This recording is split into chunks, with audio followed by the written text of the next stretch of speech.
ఇది పల్లీ చట్నీ, పల్లీ కొంచెం కొబ్బరి వేసి చేసుకున్నాము దోశలోకి పల్లీ చట్నీ. ఇదేమో దోశపిండి, బియ్యము మినపప్పు వేసి ఇట్లా చేసుకున్నాము దోశపిండి.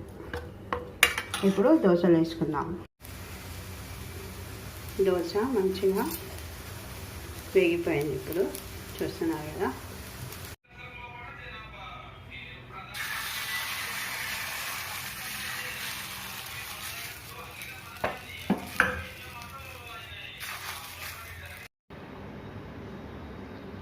దోశని ఇట్లా స్పూన్తో రౌండ్గా చేసేసుకోవాలి.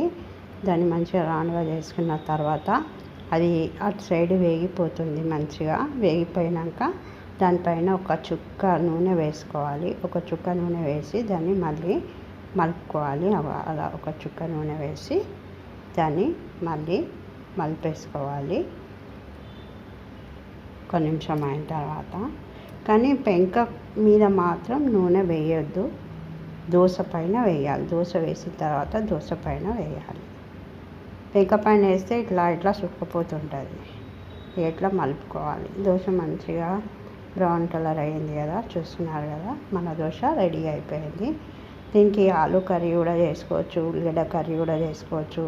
కాకపోతే పల్లీ చట్నీ కొబ్బరి చాలా బాగుంటుంది.